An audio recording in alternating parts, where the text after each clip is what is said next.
Thank you for joining us on LOP Radio. My name is Liberty, and our guest today is SumOne, SUMONE, from the forum, lunaticoutpost.com.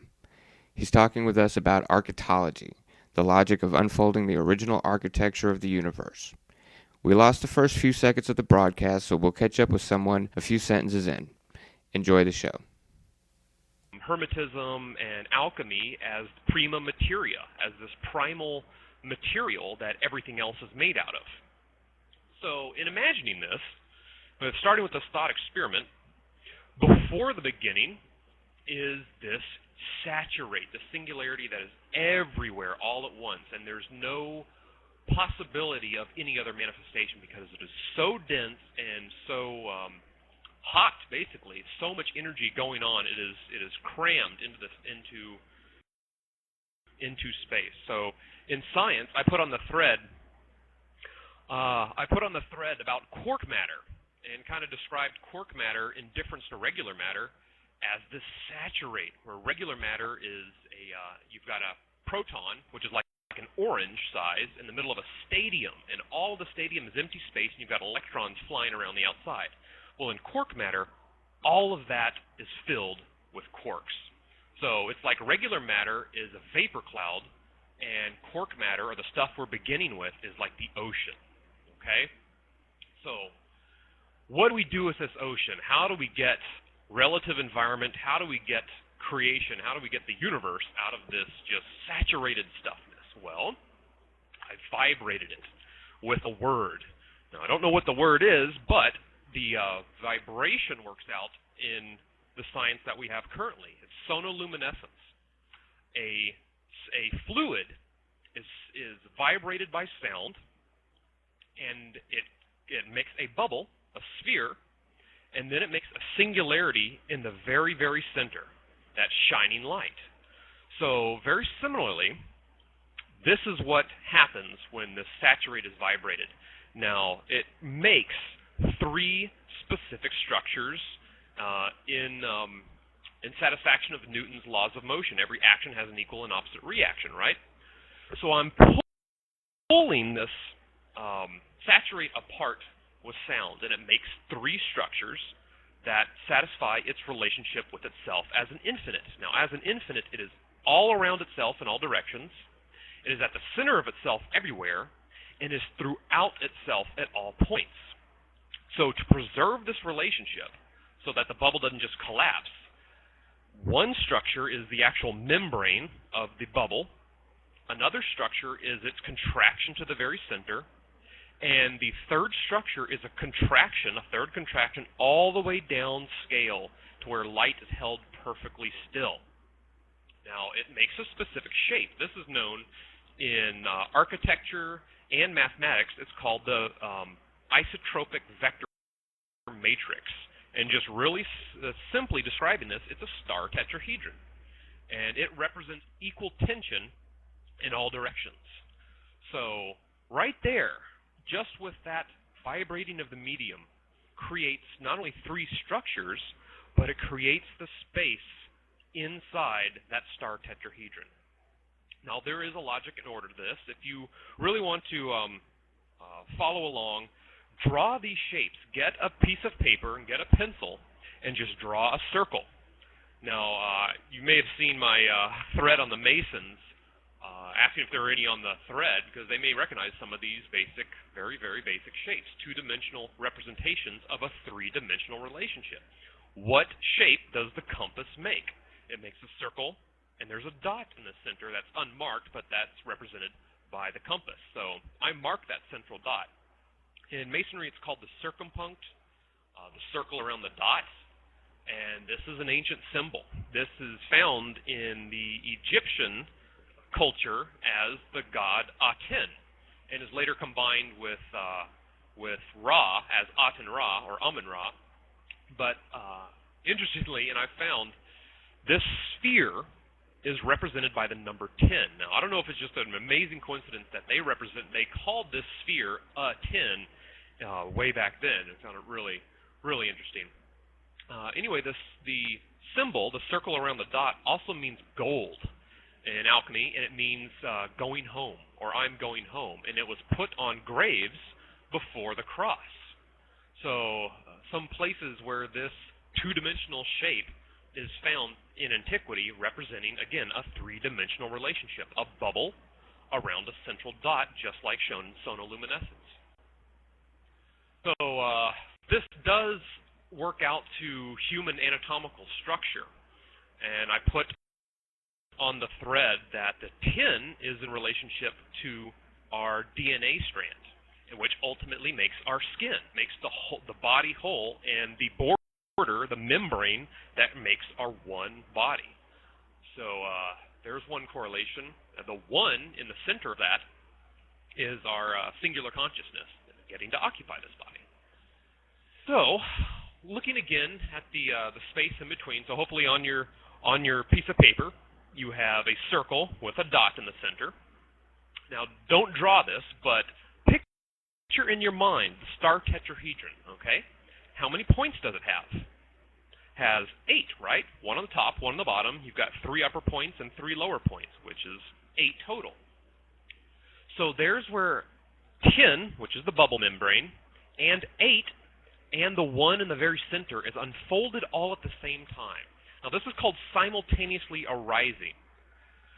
So if I shine light through a prism, what order do the colors appear in?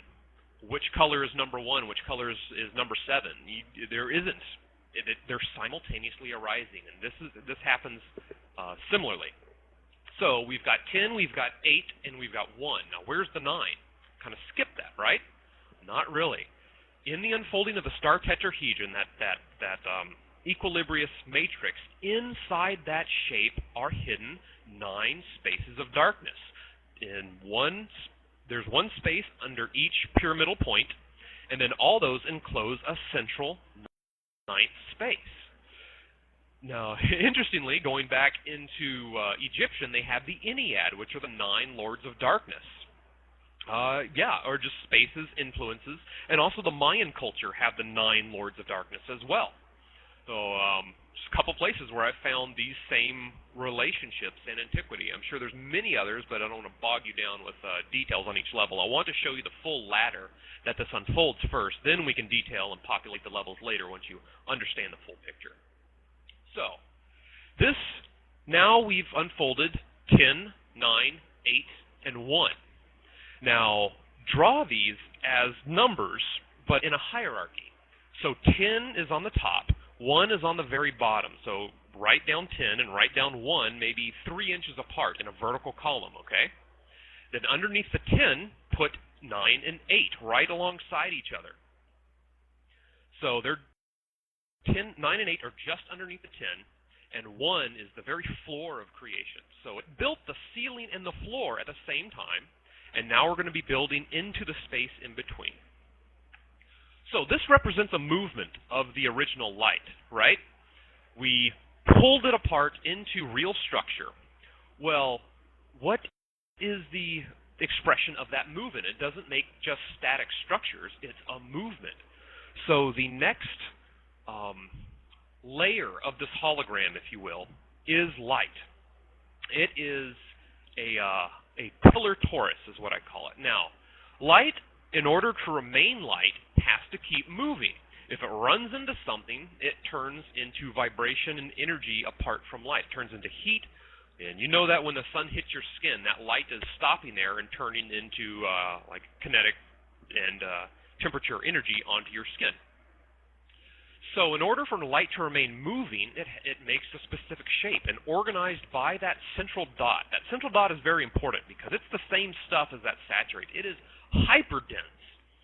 It is basically the graviton, a singular object that organizes all the subsequent flows, okay? So this flow of light, you can think of light like a laser column, and this is the origin of the electromagnetic force as a universal constant, as a pattern for all subsequent matter, has electromagnetism, has polars, has polarity, atoms, planets, and on and on. So, this movement of light is represented as a column that goes around the dot, spreads apart at the bottom, wraps up the inside of the sphere, and comes back together on the top. Now, real simply, you can imagine that central line as a tube, like a laser beam of light. It's a perfectly straight polar column of light, golden white, and it spreads apart into the 7 colors at the bottom. So with just that singular object now established, the pillar torus, with the 2 as the column in the center and the 7 colors wrapping up around the side, I have again built from the ceiling down from 8 and up from the 2 at once in a singular object that surrounds and puts the space inside into movement. So, again, simplifying this for your drawing. You have a circle, you have a dot. Put a line straight down from the top of the circle through the dot to the bottom. You don't have to draw the upward swing, but remember, this is a 2-dimensional representation of a 3-dimensional relationship. So where is that found in anatomy? Well, if you simplify the human body, it is basically a torus. It has a tube that runs down through the middle of it with get this, 9 parts. It's the void space that goes between the body. I'm sorry, that relates to the 9 from the previous step in the hologram. The 2-7 actually relate to your spinal column and your nervous system and cord. And it actually makes the shape of a vertebrae, too. But anyway, I don't want to bog you down on anatomical detail. I'm going to finish this so you can see what I'm saying. So, this pillar torus, the first is the second unfoldment. The first unfoldment unfolded 4 placeholders and 3 actual objects. This unfoldment of the 2-7 pillar torus unfolds a singular object with 4 phases of energy. Now, this is important. So you have these 4 phases. You have the column going towards the center and coming out of the center. Then you have it spreading apart, going towards the outer equator, and then contracting back towards the top. This is where we get the 4 elements from. Okay? There is a reflective quality of this object. It represents consciousness. Consciousness has an internal reflective membrane. And this is a reflection between what is below, in radial terms, is that central column. What is above is the magnetic field, or the 7 colors wrapping around. So where those 7 spread all the way apart, where it is the lightest spread, it contracts back together and makes a perfectly flat disc that is like a wheel spun off that central column. Okay, I know it's getting a little complex, but again, basically what I've just described is a circle with a dot, a line going down the top vertically, and a line going across horizontally. Okay, if you just have that drawn, this is the 2-dimensional representation of a 3-dimensional object. You spin this around the y-axis, around that vertical column, and that will give you the 3-dimensional shape. The horizontal cross member makes the disc. Okay? So if you follow me this far, there's only one more step until we've unfolded the full universal shape. And then I'm going to take you through a number of other places where this basic shape is found. Okay, the reflective disc reflects that 4-phase relationship into 4 distinct regional spaces nested within the space that's already established. So the first, well, not first, again, it's simultaneously rising. Okay. The column going down to the center represents Earth. It's a congealation of energy to that solid point in the very center. The pouring out of that column from the center represents water. Now, water and Earth are both dense.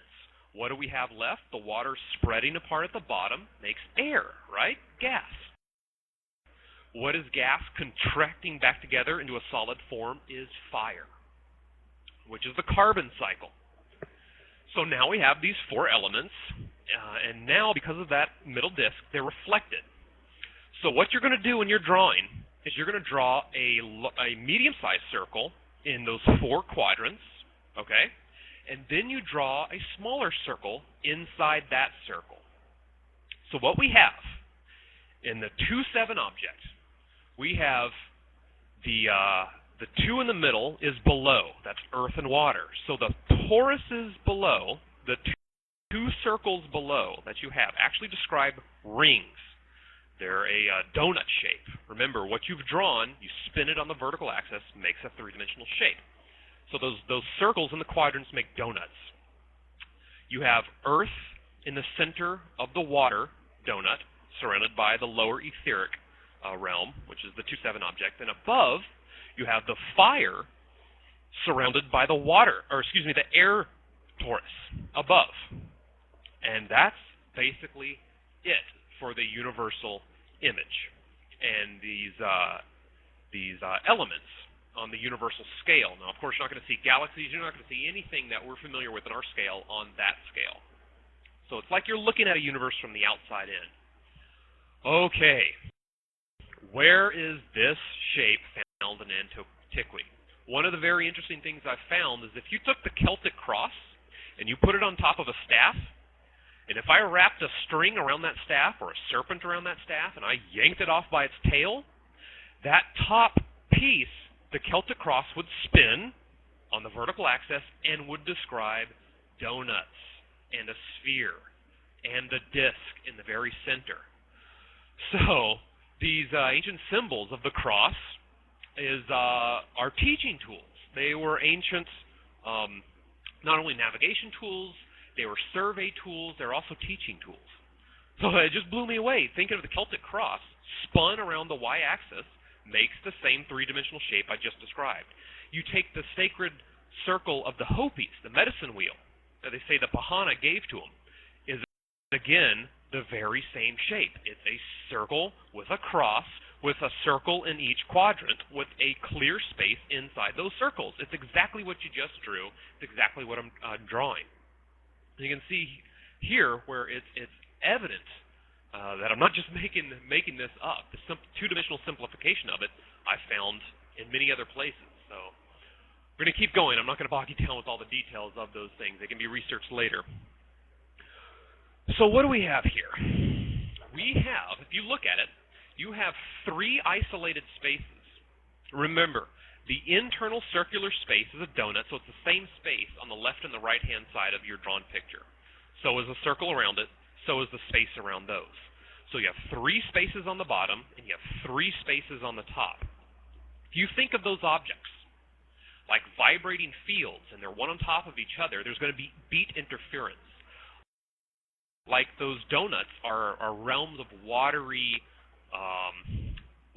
space, if you will, and each is a little bit actually less dense when you go inside those spaces. And here's why.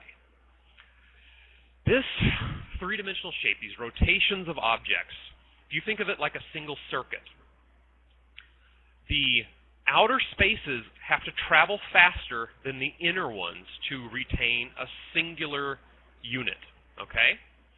So the inner donut space is traveling slower than the space on the outside, the etheric space and the water space around the earth space. Now, what I'm talking about is just the lower half of this sphere, this circle, this map of the universe. So, again, the inner ring is the earth realm. This is where we would find all this physical matter. In science, it is the lightest of three matter densities. It is the lightest of three possible stable quark families, and I have this on the thread as well. We're made of top and up and down quarks. Then you have a little bit heavier top and bottom quarks, and you have even heavier. The third density is strange and charm quarks. These are just simply density levels that achieve stability that sciences and particle colliders have found. They reason that 99.9% sure there isn't a fourth stable density for various reasons that I really don't understand. Again, I'm not an expert in any of these fields. I'm a collector and synthesizer. So what we have here, you have on the bottom the earth torus surrounded by the water. Well, in Egyptian, this would be the river Styx, if you will, the watery astral realm that our soul is transported over to get to the place where our heart is weighed by Anubis, and we go either up or down depending on how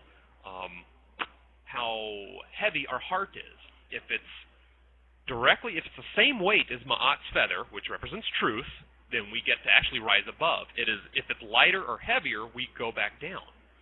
So if we think of this universal map as nested regions of actually different types of matter, then when we exit this one, when we exit our body, we are now in the astral realm, and then beyond that is the etheric. So say you can't get back to your body, you actually die, drowning, natural causes, or whatever. We are ferried over the astral environment, pulled up that central tunnel of light, okay? Remember that vertical column? Each of these subsequent areas are heavier than the matter area. So our soul is pulled toward these areas. Yes. So we're pulled up that central column, and what is that flat disk? That's our panoramic life review. So everything we do in this realm goes down and out that etheric column, which is consciousness, comes back out, wrapping around all those other features, and then when we die, or even before we die, we can have that review, and basically we are held aloft by that central point, that most heavy object in the universe, while we endure the return of our energy. That's where karma is balanced out. And that central point is so that balance of karma doesn't just instantly destroy our form like a lightning bolt going through a light bulb. Kaboom!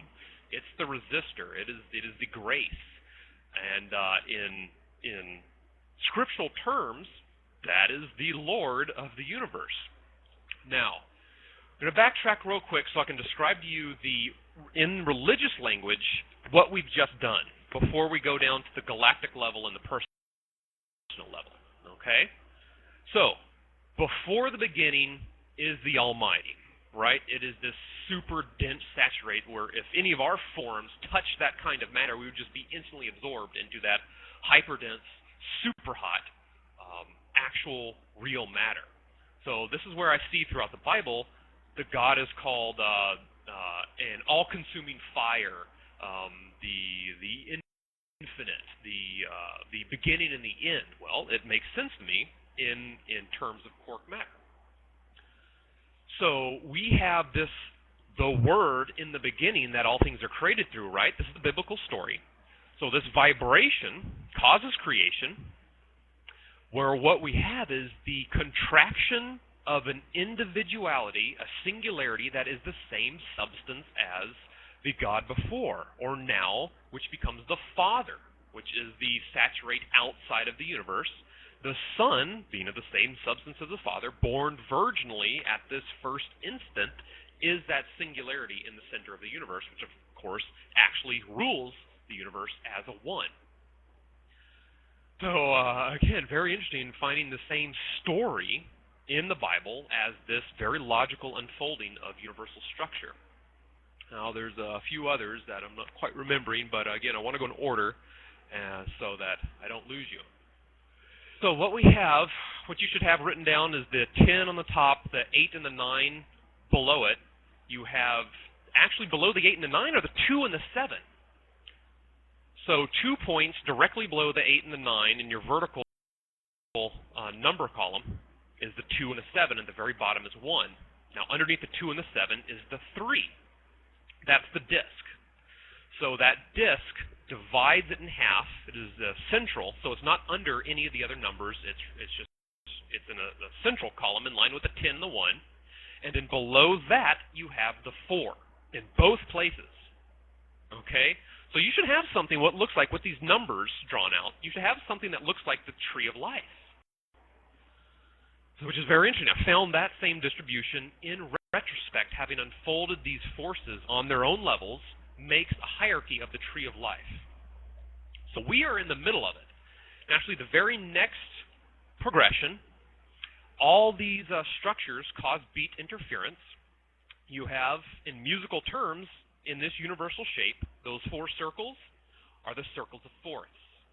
The pillar torus around it, that both dives in between and surrounds those rings, is the spiral of fifths. So that pillar torus surrounding the 4 inner ones is what causes implosive phi spiral symmetry, which is all of life that we find on our scale of things is patterned after phi symmetry. So what this predicts is we would find life in all of those 6 spaces that have been made by the beat interference of the objects, invisible objects that we've unfolded. So we have on the bottom the 3 densities of regular matter, and on the top we have the 3 densities of antimatter. So what is that ring area above the central disk? Well, that would be heaven, antimatter. Which, when you get way later on down in like Revelations, heaven and earth combining, you have something called the fervent heat that burns up the elements. Well, that's the recombination of matter and antimatter. So where does this dovetail with current science? Okay, we have space expanding, right? And they estimate, scientists even speculate that when we really get into universal expansion, it's going to start tearing apart orbits and even atoms and things like that. Well, here's the difference between my model and theirs. That sphere of the universe is actually static. It does not grow. It is the regions inside the sphere that grow. It is like a mitotic light cell that unfolds the colors as those different regions, and because of the infinite saturate on the outside of the universe, it is filtered down to cause the internal area of the universe to grow. Okay? So what is happening when these fields are growing? They start bumping into one another, and eventually the pressure between the 2 membranes is equalized, and they recombine laws and forces. Now, what you have drawn with the circle and the plus and the dot in the center and the double nested circle in each of the 4 quadrants, I think that was actually the past. I think that has already happened. I think that the Earth torus has now combined with the water torus, and that was at Noah's flood. Now, that's just the biblical account. There are many other cultural accounts of the condensation of a water canopy onto the entire Earth and just flooding out everything. So along with this expansion model, along with this return of waveform in the whole universal aspect, it causes effects on the lower microscopic world that we're on. So when the universal waveform goes through rotation, the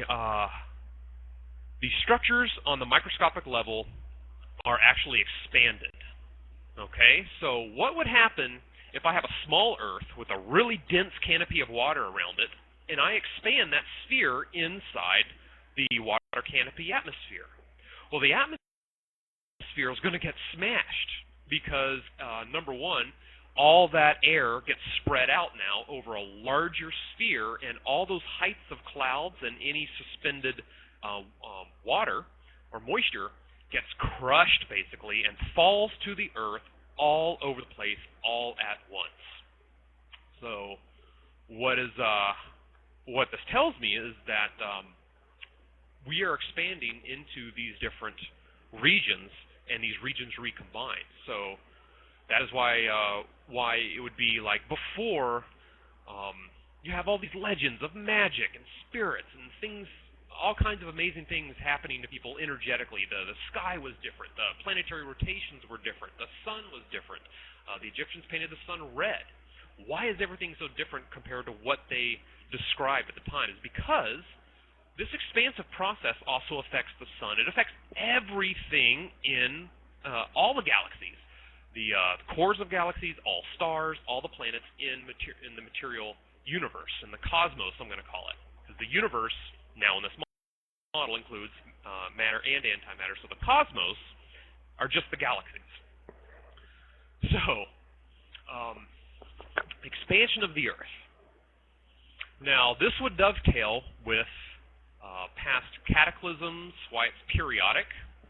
And if it is a waveform that returns, I postulate that the magnetic field of the Earth, when this happens, it weakens and weakens and weakens over time, and then when the waveform, universal waveform returns, it bursts into brand new life, much, much stronger than before, which affects the DNA of all the organisms on the Earth at the time. So where do all these new species just suddenly appear from? They appear from the old species where all the genomes present are altered all at once because of extremely strong magnetic field influence. It becomes much more powerful than it is right now. This is what I postulate, and this would dovetail with why you have suddenly new species just appearing out of apparently nowhere. Okay, well, I'm going to take a little break for questions and anything before we get into the future, before we get into really anything else that I can come up with. Anyway, let me mic off and let you guys get some questions. I appreciate you talking with us. That was a very compelling explanation. Just some of my personal notes here. I've noticed in the Torah they speak of the pillar Taurus, and it's represented by the apple. That's kind of a tree that bears the fruit, that bears the seed, that bears the tree.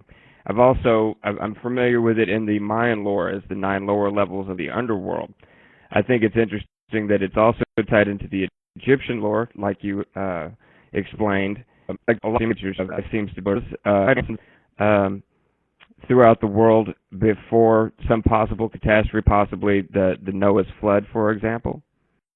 Hey, Lib, I'm sorry I lost the beginning of your question on that last sentence. You cut out a little bit through what you were saying, so if you would, repeat that last question. Absolutely. Do you get the impression that this might have been like a worldwide technology, like represented through these different cultures, and that somehow through maybe a possible catastrophe, for instance, Noah's flood, that these connections were wiped out and the information was eventually forgotten? Yes. Very good observation. Yes, I do think so. This information, if it really is the nature of the universe and how it's nested and stacked together, then it represents a fundamental technology, implosive technology. So it is very much in line with the older cultures having a very powerful technology to be able to even make a city float. You have, like in the Mahabharata, flying vehicles, incredibly powerful weapons, and flying cities. Well, if you can tap into zero-point energy, then you can do some of these things. Now, I stress this as a spiritual technology because we're, as a human race, certainly not ready to have this level of energy, and even talking about it is a trepidation for me. It is a lot to consider. So basically, let's see where else with the flood. Yes. During these cataclysms, this technology is basically lost. The worldwide sharing and knowledge.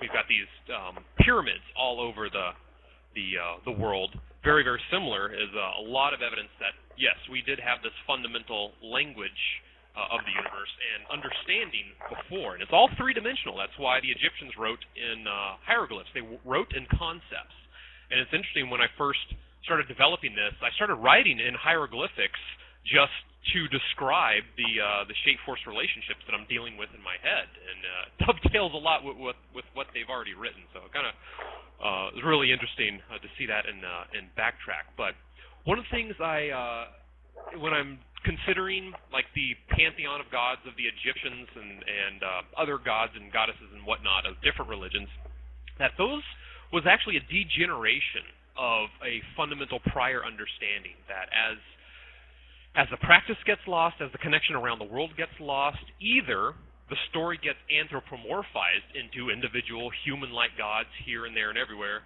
or, here's a really interesting thing, or the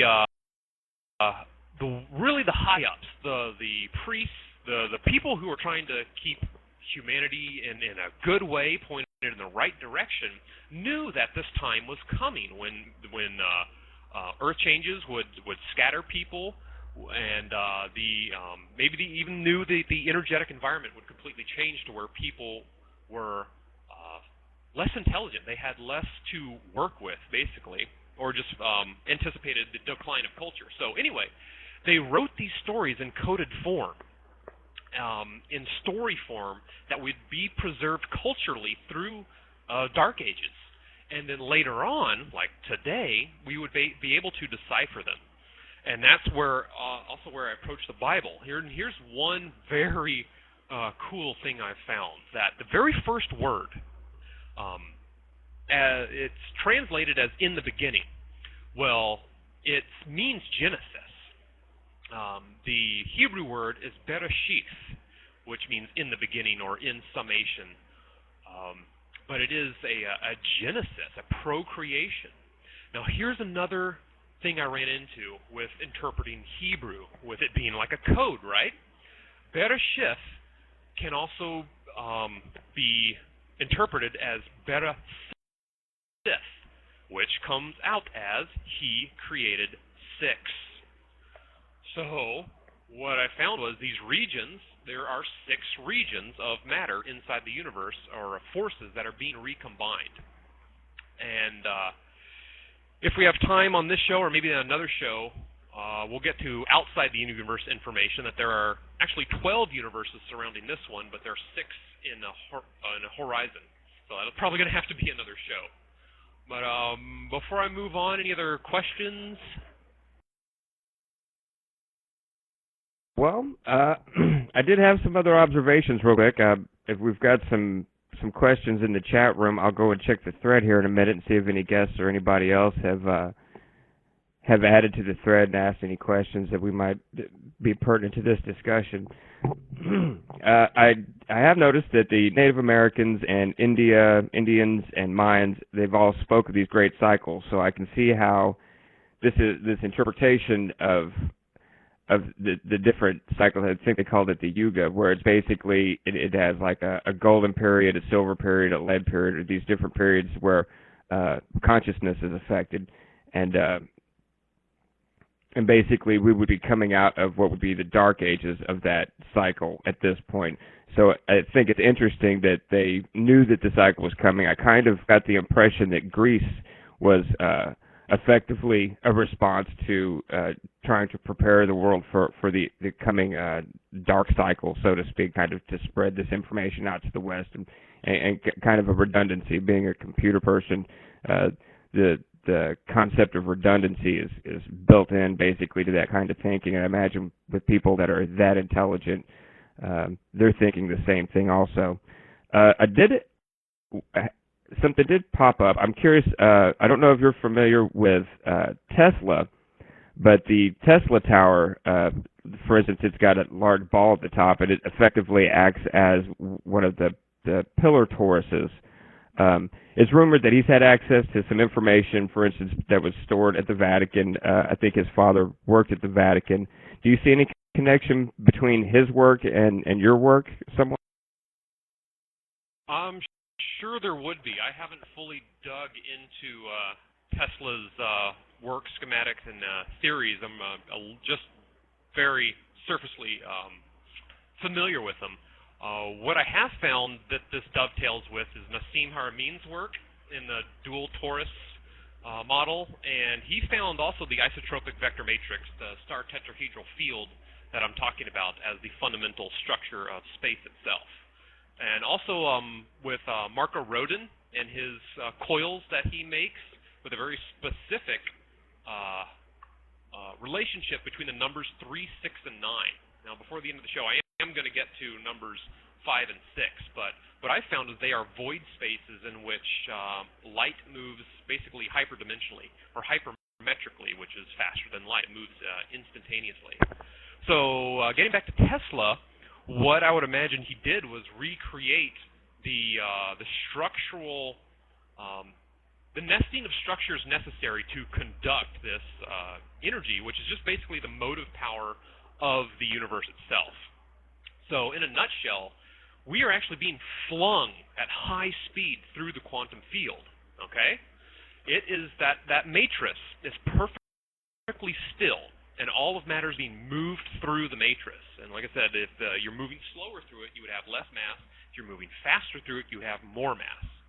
And so basically, what I would understand that Tesla had done was make a quantum resistor, or a quantum impeller, which is just basically a water wheel that catches the water, the quantum water that's flowing through everything at a rapid pace, when it's actually we are traveling very fast through it, and it is still. So, yes, you have a question. Yeah, I do, but I'm just gonna do a mic check quickly. Yeah, you can hear me clearly, right? Alright. Yeah, you were talking about in the scriptures and the way they wrote it into stories to be preserved culturally, but how did they get this kind of knowledge to begin with in ancient cultures? Now, I know they weren't stupid because the levels of astronomy reached in ancient cultures are damn good and damn precise.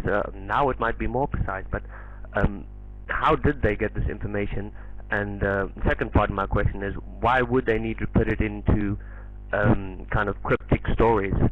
Is that purely just because it would be preserved? Did they know it would be preserved? How could they know that? Great question. Very good question. Well, again, this is just in my estimation and in my imagining, is that when life first arrived on this planet, whether it was a condensation from pure spirit, where we knew everything already, or it was seeded by what would you consider alien cultures or anything like that, that there was a continuity from the beginning, from the living beings that are these universal forces. So that before that, there were, like, even in the Bible it says the Lord walked with Adam and Eve and talked to him and taught Adam much about the truth in the Torah, even after he got kicked out of the garden. And then you have like the city of Enoch. This is not in the Bible, but the book of Enoch was considered the Bible of the time before we have the current version of the 66 books. But anyway, he built a city that was so righteous and so peaceful. There were no poor, nobody was taken advantage of, everybody was taken care of, that the Lord, a spiritual manifestation of the truth, that is the pattern that we are all made in, actually walked with them, manifested with them, because they formed the proper nesting that could metabolize something like that. So and then the legend goes that God was so pleased with the whole city, he translated not just Enoch, but the entire city up to heaven, which may have been a dimensional, just left. That it may have been a dimensional split. I don't know, or they just were simply translated, probably going way beyond realms of science when talking about what an almighty being can do inside of a universe. But and you also have the legends of Atlantis and Lemuria, where they had this technology before and abused it. So to answer why they coded it in different stories and things like that for a future mankind was, it may have been they realized that during their time it wasn't the time to fully know it, or they knew there was going to be huge destruction because they were using very powerful universal forces, and that the world culture would be lost. So writing these things in stone or scripture, parchment, and whatever, and preserving it on down the line for thousands, hundreds, maybe tens of thousands of years into the future, depending on when these individual stories were penned. So I think they recognized a certain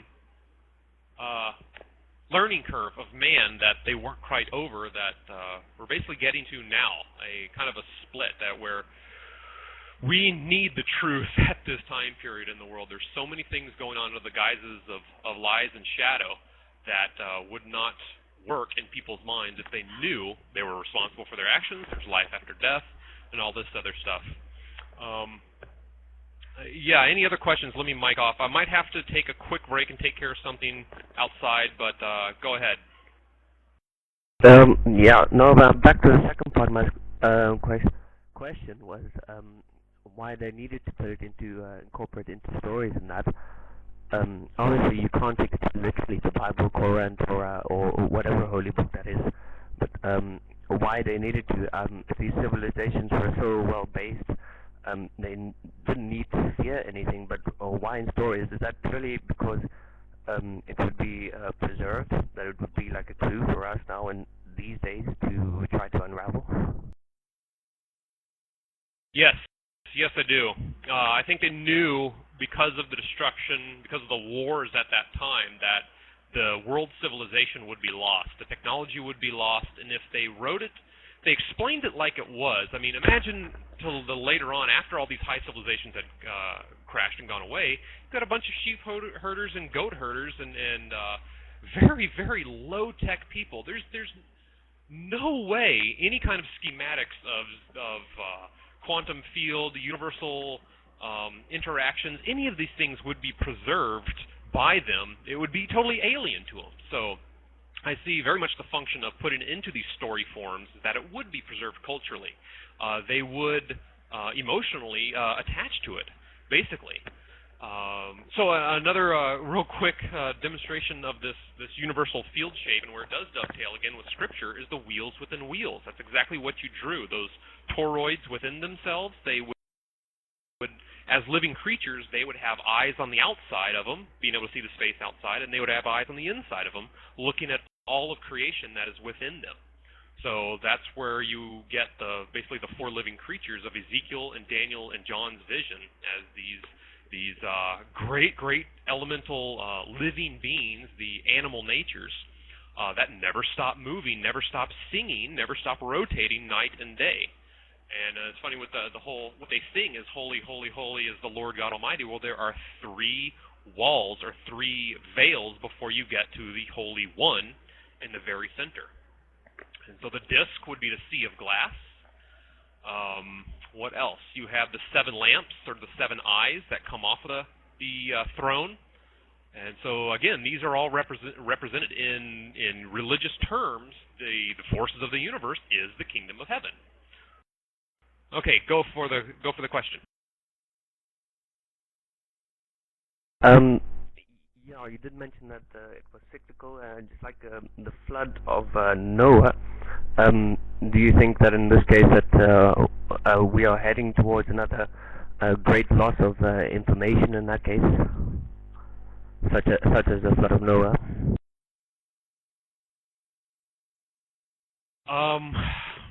From what I understand of the model of Scripture, it's going to be fundamentally different, but very, very similar, because in the universal model, the earth and water torus have already combined. So the great flood, we don't have the cloud layer to achieve that again. It's not going to happen in that manner. The next feature,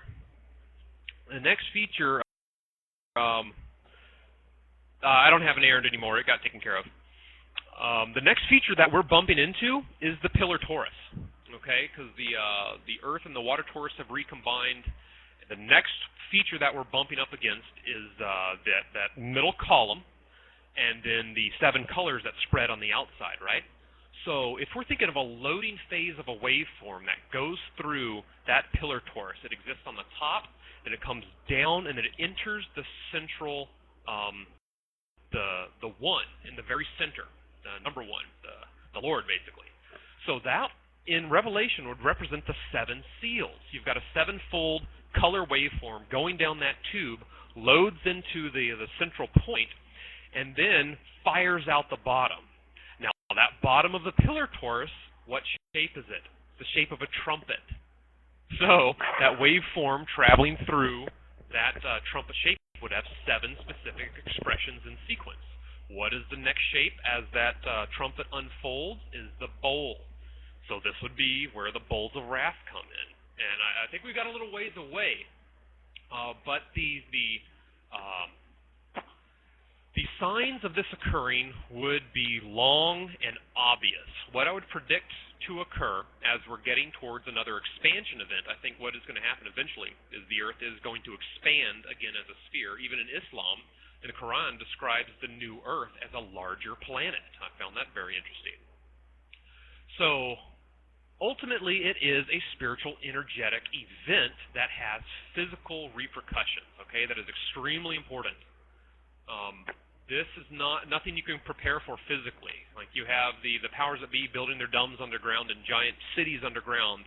There's no escape from this. This is cosmos-wide, this change. There's no going to another planet or anything like that. The only way to escape this would be to try to go to another universe in a previous time. But anyway,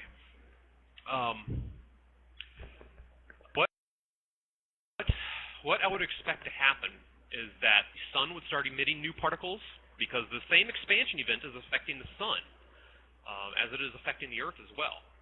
It affects the orbits, so the orbits would go out a little bit. This is where I think we gained 5 days on our calendar where it used to be 360. So what I would expect to happen is increase in volcanic activity, especially underwater, where you have your major expansion rifts. So it would cause the heating of the ocean, would cause massive climate change. We would have core resonant effects as it's approaching its valency jump, which in music works like an octave. When you double the frequency, that's the next stable, like C note. So that's the Schumann resonance. It's rising in frequency, and eventually it rises to the point it has to reach a new structural stabilization. This is all being induced from the inside out. Remember, it's implosive on the universal level, explosive on our level. So that is why we're feeling more coming from the inside out. There's generally more tension because we're gaining in consciousness, not just as a civilization, but as a whole universe is increasing in this interaction. That's what the old pyramids were all about. The stepped pyramids. You have this big bottom step that's long period of atomic construction. Then you have molecular. You have elemental. You have animals, and you have human, and on up the steps until it gets shorter and shorter and shorter. And finally, we're at the top of that pyramid now. The structure is almost perfected. Once it is, the implosion of light can project through the structure as a standing wave hologram. Now, this is where the space around us would get redetailed. So what I expect coming is a very big planetary adjustment. I don't know how soon. Nobody could know how soon. Again, it's a universal mitotic process. So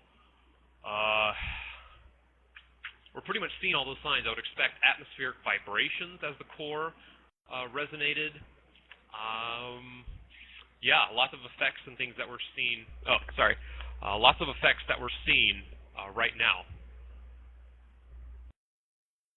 It's interesting that you mentioned that there'll be a difference in our time, like our calendar year. I recall that the Egyptians ran off of a different calendar, and also specifically the Mayans, who were such experts at astronomy and time and calendrical values and things of that nature. They had to add 5 days, which they called, like, the reference I was like 5 days of missing time or bad time or something like that.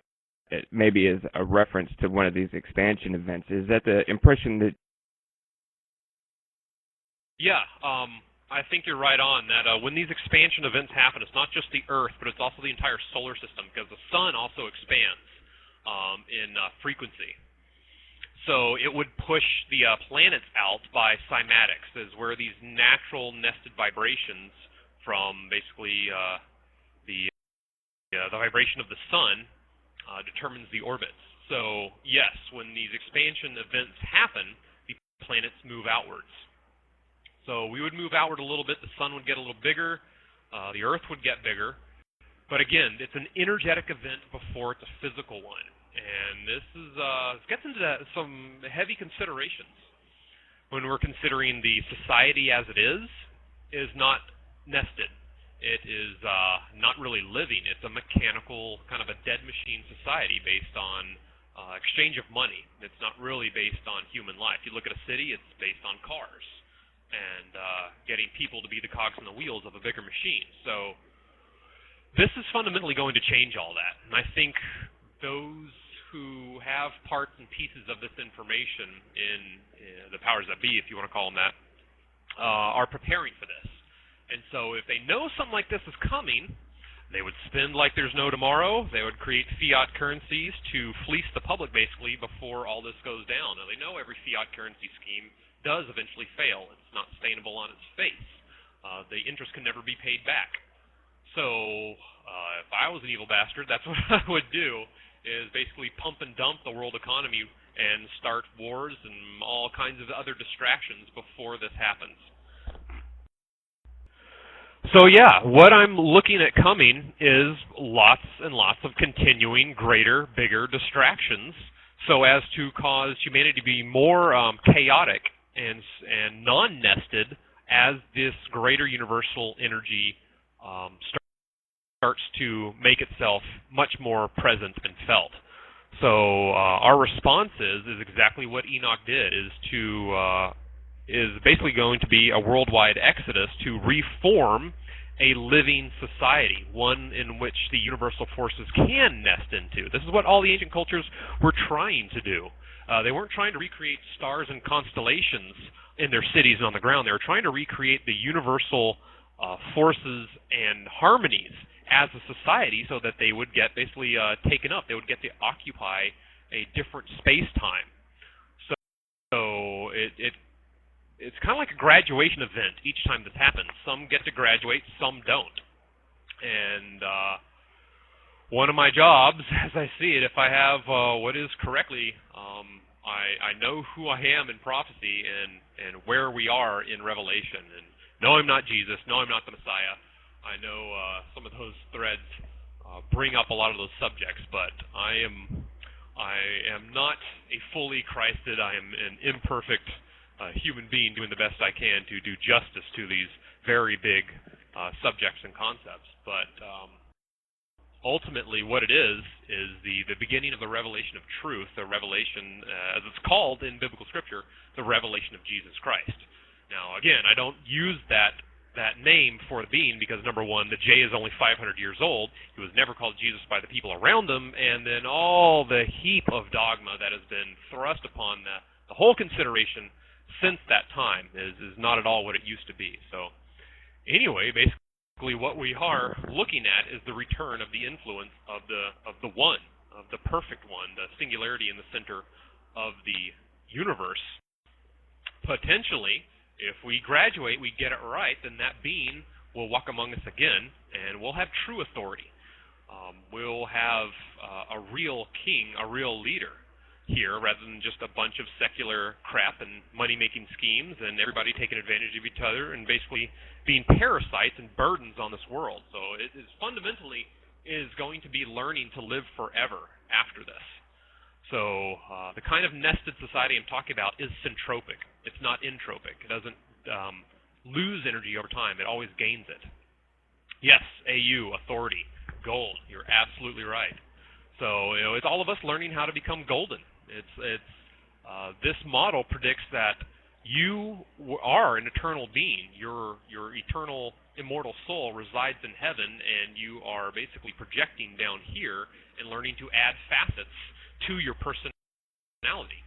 So we kind of micronize ourselves to work on very specific angles in our soul and personality, and that gets added to our eternal self. So what all this is really about is learning to live forever and learning to reunify with the part of yourself that has been around since before the beginning.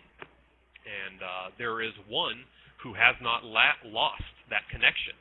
That's what the whole consideration of a true authority is. And there's no judgment from such a being. They would be perfectly equanimous. And from my experiences, that is exactly what it is. That one holds the truth and the consciousness thereof and shares that with us, and then our own internal judgment takes over. Has been actually my direct energetic experience with that being. So where we are, if this is what I'm saying it is, then this is Revelation 1. And being able to jump scales like I'm doing and understand how everything is working together is the white horse. If you look in the Quran, they have a greater description of this white horse. It's also in the Bhagavad Gita. They call it the Devadatta. But anyway, the white horse that all the saints ride on at the end of Revelation, the uncountable multitude coming after faithful and true. Well, the white horse is named Barak, which means lightning, which means, and is described as being able to look. Wherever he looks, he can place his hooves, stretch his entire body over to where he is seen, and instantly be there. Not the pale horse, the white horse. The first one in Revelation. So there's one at 6'2". The rider... Just cut my mic? Okay. Yeah, the first rider is on a white horse, and so is faithful and true later on in Revelation. And the white horse basically means being able to jump scale and understand all these forces of the universe working together at once. So that's basically what I'm working on doing. This is a energetic manifestation, a gift of the mind, before it is a physical manifestation, and that's basically what I'm trying to share, is this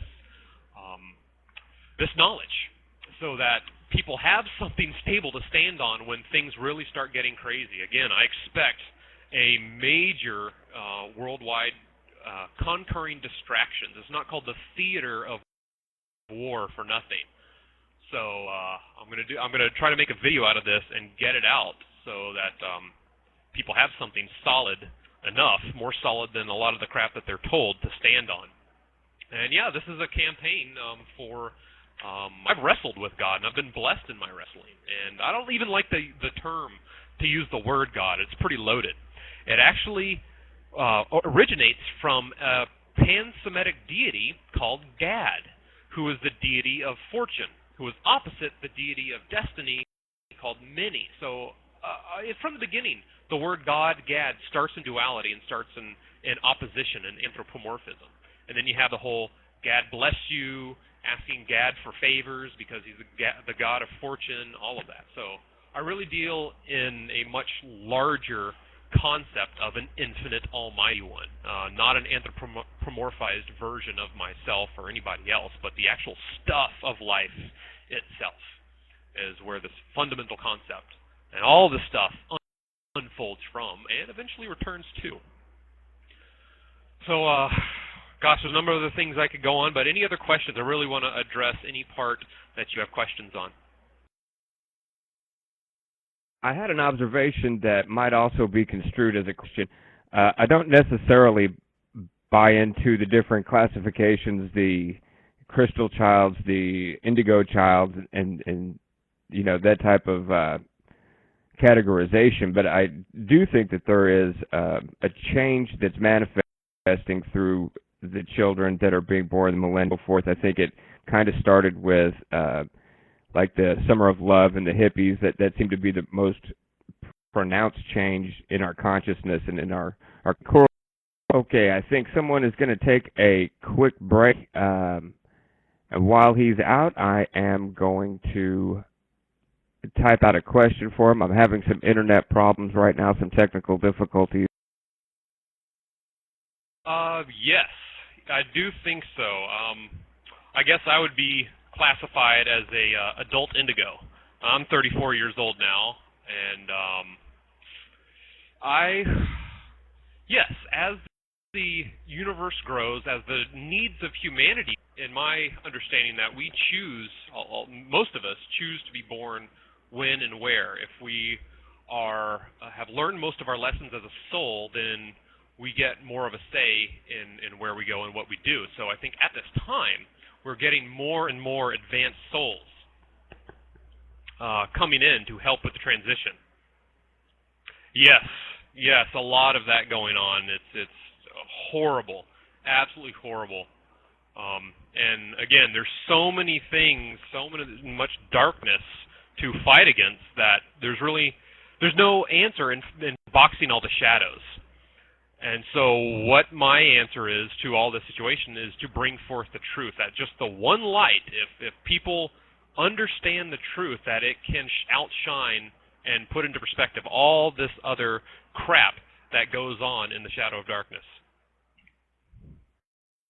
Okay, if there's any more questions, I do want to complete the numbers 1 through 10 and go through 5 and 6 for you guys so we complete the map. Returning to the model, number 4, again, unfolded the 4 inner toroids, the 4 inner rings. 5 is implosive. So we've unfolded the 4 elements to compose matter. We have the central singularity, organization of centrality to give it a point to orbit around, and we have a disk, right?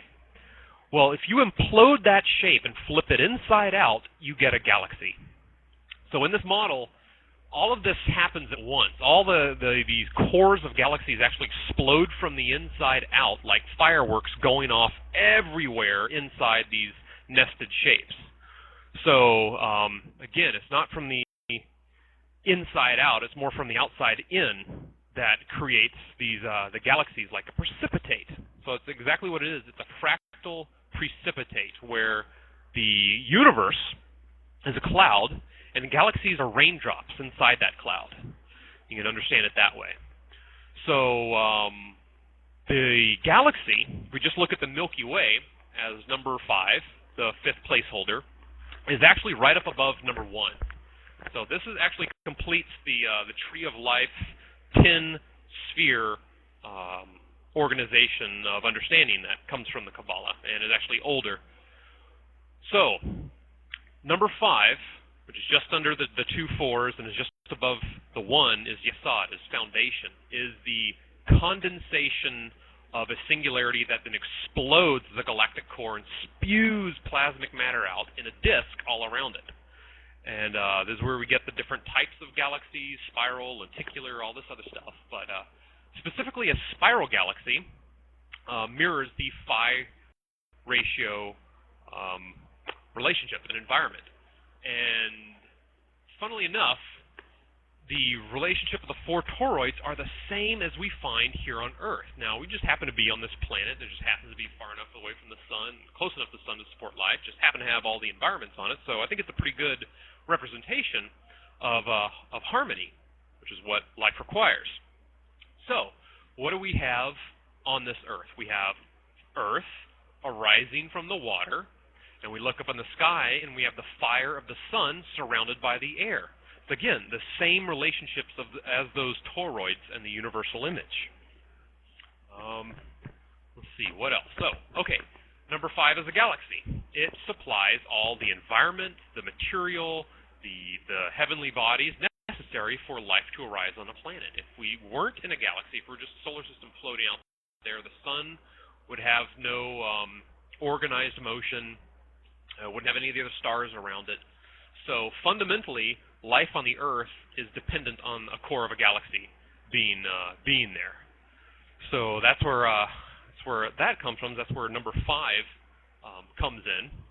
Number 6 is really neat. Number 6 is another void space, and it is actually number 6 is actually you and me. Number 6 is self-awareness inside a physical body. Okay? So this is where you get the number of 6 equals man, but it's not just a human. It would be any self-aware organism, any self-aware sentient being. And since we exist, and life is allowed to exist in this section of the universe, because of these overfields, which are morphogenetic fields, which simply means they organize the appearance of the organization of life on the micro level, which would supply for sentience and life everywhere in the universe where the specific environment is right for it, similar to an Earth. I think it finds a way, no matter where it is, that it is just life soup out there, that all the matter that's out there is actually being vibrated towards supporting life because of these overfields of the universe. So, gosh, that's where we have a free will, because 6 is also a void space. It is a place that is not basically completely overridden by the perfect laws of the universe. This is the grace that we get to enjoy, our own private sphere of thought, so we can think whatever the heck we want. True, false, gracious, or terrible, it doesn't matter. We can still think it. And we run into the consequences, of course, but we're not like instantly corrected by the universe. So this is where I found that previously 9 is a void space. 3 is really a membrane. That's the disk. And then 6 is where light and self-awareness appears inside of us, which is very interesting. Marco Rodin found the same relationships between 9, 3, and 6. That's how he creates a magnetic venturi, which is a rotating, moving electromagnetic whirlpool out of a ring torus and the circuitry wrapped around that. So with something like that, and I'd love to work with these other scientists, we could probably put a working model together, which would be both very exciting and terrifying at the same time. I really don't want to be turned into an Einstein after he developed the theories that resulted in the atomic bomb. It destroyed him. He was a very sad man after all that. So again, why I stress this is you first. If we don't come together into nesting in harmony, it doesn't matter what we do with any kind of very high technological development. We do not have love. We do not have respect. We do not have what is called repentance, which is simply the recognition that the four elements comes from the previous, which is the first and the fifth, which is consciousness itself. That's the apex of the pyramid, and that's what we're trying to do. We're trying to become the apex itself, where you have, on like a dollar bill representing the elites, the apex is removed from the body underneath, or we're going to replace it. We're going to become a downward pointing triangle that attracts the actual upward pointing triangle of divine presence with us. So that's what's coming next, is getting this knowledge spread as far and wide as possible. Again, I'm going to do a video on this and show you what I have written down. In fact, for all you guys here, let me show you real quick on camera what I have drawn so that you can see where I'm coming from. So let me take this off. Camera on. So yeah, turn on the video. Check this out. Sure, I'm pointed at it. Okay. So here's the total nested shape stack that I've drawn. Here's the first line of unfoldment. The four placeholders, 10, 8, 9, 1, are all equal, a three-way equality. There's the tube and the rainbow around it. This is the motion of it. And there's your apple, right? There's the disc. There's the top view. There's the broken down view of the, whoops, where am I? Right there. Broken down view of the four regions. The four elements described as kind of like what look like runes. And then here are the toroids. Now the toroid has a very distinct representation in antiquity. It's called the Ouroboros, or the serpent biting its tail. This says that we're actually inside of that creature. Here's the nested. The torus is fire inside of air, over earth inside water. Reflections on there. So that's basically it. Here's the tree of life distribution.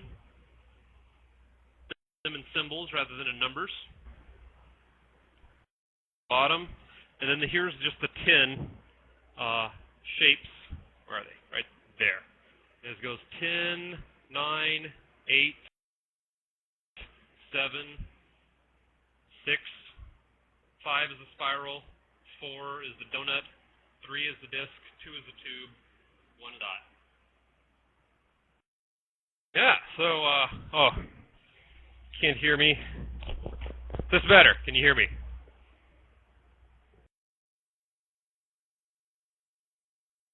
All right. Okay. Where's 6 at, you asked? Plug my computer back in. Yes, we are number 6. Self-awareness is is 1/10 of the universal image, of the universal forces. It's part of the nature of the infinite one before us that he is self-aware as well. And so we inherit that property from the larger body that the entire universe comes from. Any questions? Yes. That is a very old symbol. It's called the Farabahar. It comes from ancient Sumeria and Assyria. It's described as a golden ring that's wrapped in threads, and it represents the grace of forces that exist outside the universe. So those wings are it's freedom from this kind of materiality.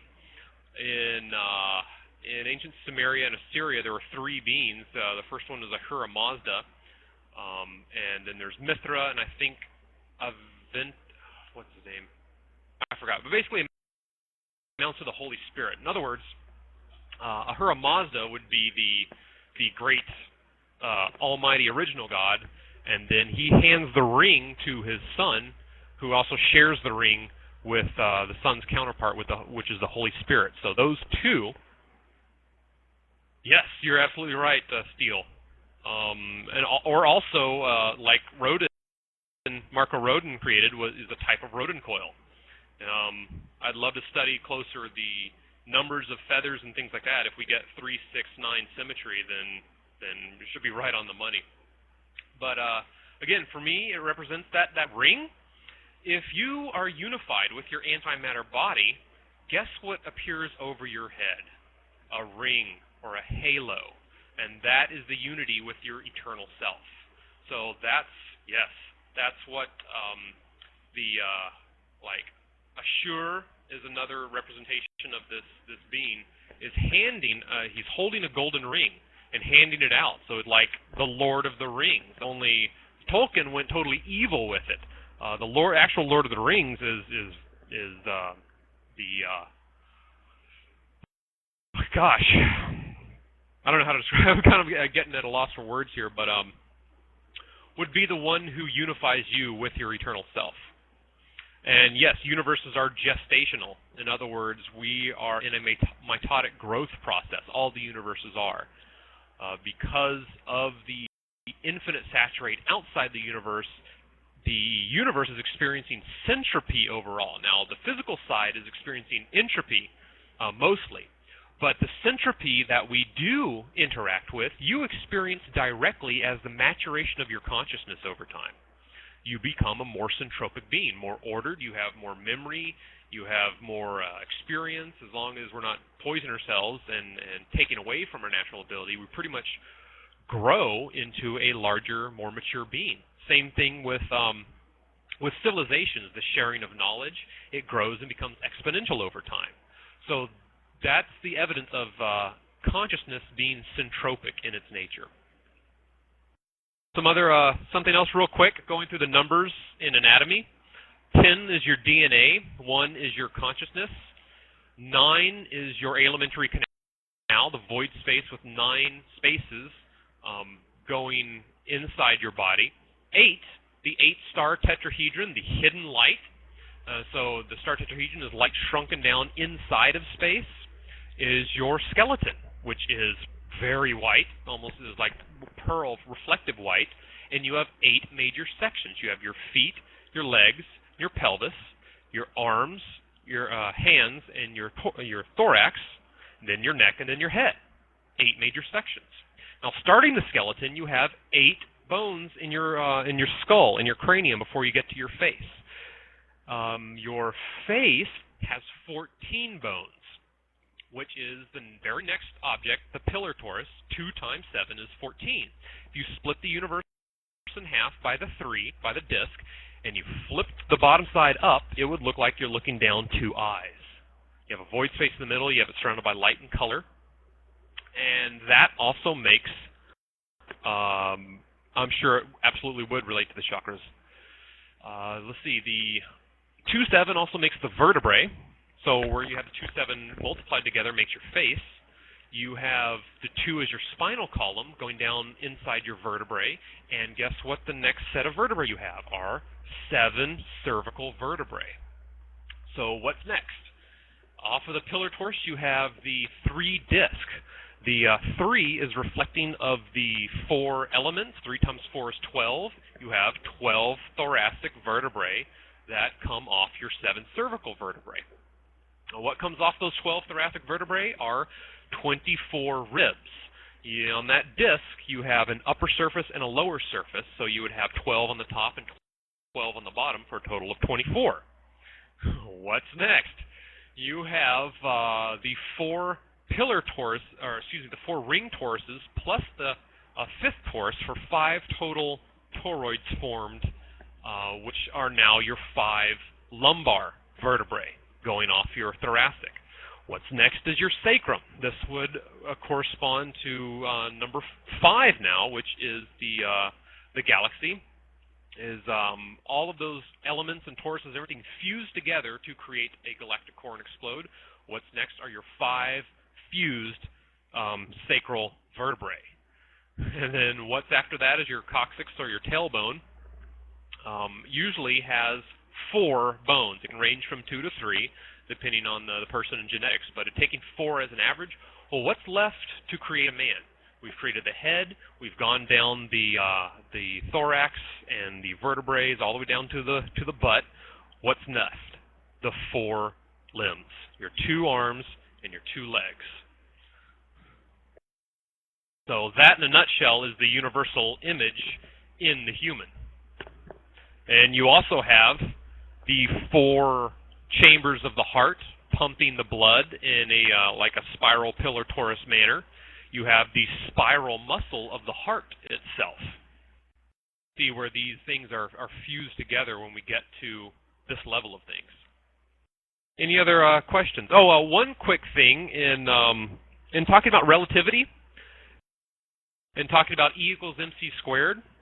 Before the creation of the universe is that saturate, right? That's non-relative space. There's no reference points, and it exists forever in all directions. It's eternal. Well, when I pulled it apart and made the point in the very center, that's the M. That's the matter. The sphere of light around it is c squared, and E is the energy of the quantum field shrunken down. That is a relative environment itself. It's relative to the central point and inscribed by the sphere. So right at the very beginning, I created E equals mc squared as actual physical structures. Any questions? Well, from my understanding, it has 4. When you look at the inside, I have it rotating downwards. The inside is congealing towards the center. That's 1. It's expanding from the center. That's 2. It's expanding to the outside upwards towards the equator. That's 3. And then it's condensing back towards the central dive, and that's 4. That's where I get the 4 elements from on the pillar torus. Gosh, I'm trying to think of anything else that's important to know about this. Oh, someone said soon could be millions of years. I think that was Deacon before he left. Well, from what I've seen, soon is within the next couple of decades. That we are going to be impinged more and more upon the pillar torus. So we're going to get major earthquakes. We're going to get major sloshing of the ocean. We're going to get more atmospheric sounds.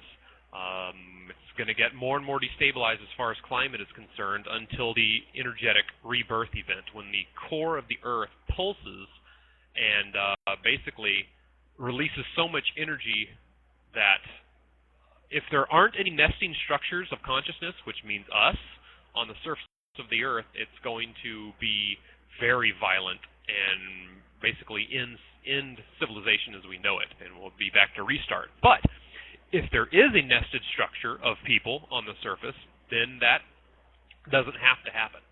And from what I've been shown, I've been given many visions throughout my life. I remember one when I was 4 years old, and I was given many when I was 20 that dovetail with all of this. But I haven't really brought them up because I want to present it on the science and logic itself. So, yeah, it's kind of difficult doing this without having a live audience. There's so much energetic feedback I get from the living audience that this is quite a challenge, and I really appreciate it, and I appreciate you guys being here to wrap your mind around these things. I know it's quite a bit, but ultimately it's not to blow your mind or dazzle you with anything. I'm trying to get you found. In other words, show you the forces that are all around you and already inside you that you have to work with.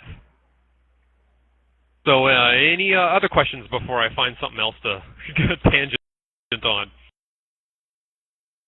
SumOne, I'm curious if you could give us your thoughts. I'm kind of familiar with the hollow earth theory, and in a sense like that, there would be a hole at the top of the Earth and a hole at the bottom of the Earth, and it would essentially be similar to the pillar torus that you were speaking of earlier.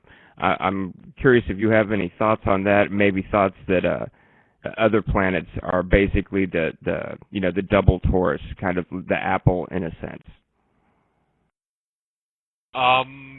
It very well may be. All the theory points to that being actually correct. And thinking in planetary formation terms, the least centripetal force flinging matter out would be on the poles. So it would the balance between gravity and the centripetal spin would form a type of shell. So yeah, it makes sense to me that actually there would be a hollow Earth. There's a number of different journals. The Land of the Smoky God, written by some, I think they were Norwegian guys that went out on to get to this place and described many of the same things that Admiral Byrd described in his account of things. So again, I wouldn't be surprised. I have no personal experience of it. I have been able to OBE and astral travel. Yeah, Olaf Janssen, very good. I have dove into the center of the Earth. Only when it happened, it wasn't. I didn't dive through the physical structure. I went kind of hyperdimensional. So I popped out of body. I looked around, and I basically did a trust fall. Okay, so I'm in my spirit body, and I just fall over backwards, and I fall straight through the ground. Now, what I may have been doing is actually inverting in my physical structure, because when I started falling, I was falling through just darkness, but I could feel wind passing through my spiritual body. Then I see a star pass, and then I see a galaxy pass, and then I see clouds of galaxies pass, and I'm still falling towards a center of gravity, which is, in referential terms, was the Earth, but it may be the galaxy. Maybe I inverted and fell, now falling through physical space instead of physical matter. But anyway, I'm approaching the center. No crystals, clouds and lights. But here's the interesting part. I'm falling towards the center of gravity.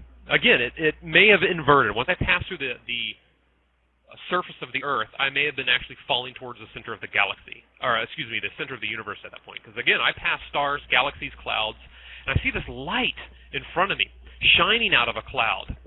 And I'm getting closer, and I get into the cloud, and I don't quite, the first time I tried this, I didn't quite get all the way through it. So after about the third time of falling through the Earth, I pass through the cloud, and I see the shining ball of golden light in the very center. And I'm falling towards it, and all of a sudden, it makes a word. Now here's where this crystal idea comes in you brought up. It forms the word Genesis in all capital golden letters, and it rotates, and then it looks like I get to the S, and then another Genesis pops out and tessellates off of the E's, and it just keeps growing and tessellating. Genesis, Genesis, Genesis. It is like a growing three-dimensional crystal of words, like a crossword puzzle in 3 dimensions, and it just kept growing. And this was before I ever developed this theory of the Earth actually growing in periodic steps or anything. So it was just a real interesting experience, trust falling in that manner. I think it wasn't actually the physical Earth. I think I kind of like, if you will, bounced off the physical and started falling through the spiritual. Yes, I could feel the word, and it was very powerful. And it was growing towards me, so if it keeps going, it's going to, it just keeps growing, and as it does that, as the core grows, the surface has to readjust from time to time. So again, if the Earth is getting ready for an expansion event, some of the things I expect to see are sinkholes all over the place as the outer crust starts to open up and crack in places. We're going to have it falling through. SumOne, I appreciate it. This is Liberty again. I had another observation. In some of the diagrams that you showed us, specifically the serpent that eats its tail, the kind of circular toroidal shape, I'm curious if you're familiar with the electric universe theory that's going around, and in that some of the planets were in kind of a different orbit, which would also add like the red sun and or red planet being our main sun, our main body, and some of the plasma exchanges were diagrammed by some of the earlier inhabitants of the Earth through petroglyphs and things like that. I remember seeing some of the petroglyphs also resembled some of the diagrams that you showed us. I'm curious, are you familiar with that, the electric Earth concept, and do you see any correlation between that work and your work?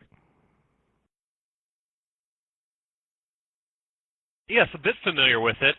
I definitely see it showing up in the pillar torus. That is the description of electromagnetism. You've got electric flow on the inside, and you've got magnetism wrapping around back up on the outside.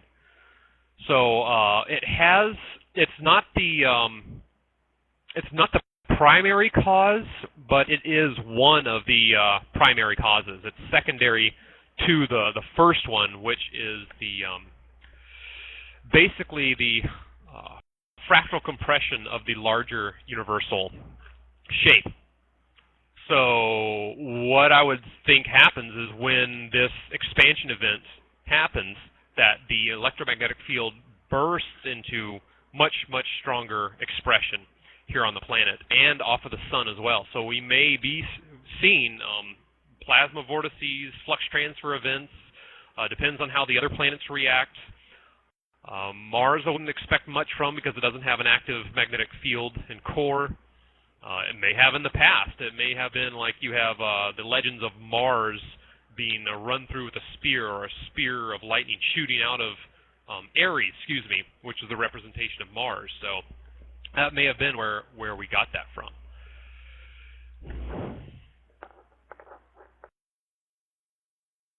And also, another thing that may be happening is when this waveform of the universe returns, it may cause a temporary transparency of the veils between here and the center of the universe. So that would be your secret hidden sun that would get revealed every once in a while. And in biblical terms, I think that would be the sign of the Son of Man, because it would have a cross, there would be a shining golden beam in the center of it, and a few other features that absolutely reflect what is described as the throne of God in heaven. So a real quick recap on matter, dark matter, and dark energy. I didn't really go over that, but what science has found as dark matter is that it is 5 times more abundant, or should be, to account for gravity's flow of what we see as the physical matter. And then we have dark energy, which is 75% of the total. So you've got like matter, and dark matter is 25%, and dark energy is the other 75% of the stuff that makes everything go around. Well, interestingly, if regular matter is in the Earth torus, you've got 5 other regions of denser matter inside of a universe. So it's all entangled. This would also be why string theorists would find 6 entangled strings at a microscopic spatial level. Because to create this type of matter, you have to create the other 5 types of matter, the 3 densities of matter and their antimatter counterparts. So in order for this stuff to exist, all that has to exist in counterbalance. Each of those universal unfoldments is an equilibrium, is actually an equation. All of this could be described mathematically, but if I started doing that, I'd lose almost everybody more than I normally do. But so that's where I see this dovetailing with dark matter, that the other regions inside the universe containing matter are also patterned similarly with the motion that we observe here. Now, dark energy is an interesting thing. The scientists are saying that it causes the expansion of the universe. Well, what I found is that the universe is not expanding, the regions inside are, but how many universes are there? If your intuition says infinite, so did mine. In that initial contraction of the infinite substance to form the bubble, to form one universe, what I found is that to balance the quantum constants of quarks that I find inside of protons, there has to be a plane of those spheres, all equal size, and it goes on for infinity. Now, the reason why is because of the structure of a proton. Now, real briefly, it just has three things for you to think about. Two two-thirds spin up quarks and one one-third spin down quark. So now picture spheres stuck together, okay? I actually solved this by gluing golf balls together and imagining this infinite saturate squeezed out in between them like honey. So you have three spheres in a plane. Well, if you shoot a beam of light out from between the spheres up slightly, you're going to go up two-thirds around one sphere. When you connect to the other sphere to conserve its angular momentum, it flips downwards to the undersurface of the next sphere for one-third of a spin down. Then when it hits the other sphere, it flips again to that surface, going up two-thirds. I just made a proton out of quarks by wrapping light around three universes. Now, if you keep making that, it's called a trefoil knot. This is also the shape of the Ankh and the knot of Isis. If you keep retracing that, you're going to get two one-third down quarks and one two-thirds spin up quark, which is the atomic signature of a neutron. So basically, to have stabilized atomic manifestation in any one universe, you have to have an infinite plane of universes around that universe to stabilize these ribbons of light wrapping around a single universe. So that gets back into quark matter. It's described as color superconductive and infinitely electrically conductive to the exclusion of magnetic fields. Now, that's not going to make a lot of sense to a lot of people, but what it basically means is that it can be prismed apart, and what I see happening in between this sphere stack of universes is these prisms or bows, ribbons and bows of light wrapping around these universes. Now, here's where we get back to dark energy. There's a very famous and common problem in mathematics and geometry. It's called sphere packing. It has to do with like cannonballs, oranges in the marketplace. What arrangement of spheres, they're stacked together, is your greatest density? What is the best shape, whether tetrahedral or pyramidal, to stack oranges together to put the most in the least amount of space, right? Well, there's a few that satisfy that. But here's the kicker. What satisfies that all come out to about 74% density of spheres taking up the space. So this is what gets back to dark matter. The reason why that percentage comes up is because we are in a stack of universes that are all around this one that are equal size, and they're very specific, extremely specific relationships and ribbons and wavelengths of light wrapping around all these spheres. And there's a motion, so that original word is like a wavefront. There are more spheres of universes being created below in infinite planes, and it keeps on going. That is what causes time going forward in any one universe. So all the infinite universes on a plane account for all the possibilities that could happen in time, and then the continuing stack of those planes accounts for the progression of sequences in any one universe. Now, I know it's a bit complex and a lot to wrap your head around, but it's actually really simple. The reason why dark matter shows up as a 75% value is because there are other universes all around this one. I hope that made sense. Yeah, Steele. If you could look through all the universes, if they were transparent to you, and you could just see the ribbons of light that are squeezed and strewn around them, you're absolutely right. It's ribbons and bows. It's just like Christmas presents everywhere. In fact, the bows are like honey, smeared. Literally, it's smeared around all these spheres. And then off the top of the spheres, you have a singularity that reproduces light. It's a spin state that fires off the top and bottom of a universe to collide with the anti-spin state off the universe above or below it, which is the keeps the light moving in between the spheres. So literally, outside the universe is a land of milk and honey.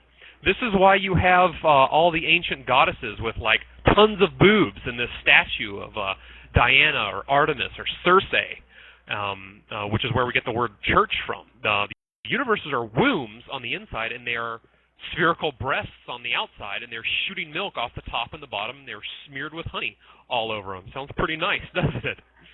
So that would be the field of heaven, the heavens above the heaven, if you will. You've got Jesus saying that the heavens are going to pass away, and the heavens above the heavens pass away. Well, there's a local heaven underneath the divide in the universe, and then there's a heaven above the divide in the universe, and then you have infinity and eternity, which is the realm of gods, if you will, above and outside every single universe. So another neat dovetail in Scripture is actually in the Quran, where it says the universes, when you get outside the universe, they all disappear into a purple cloud.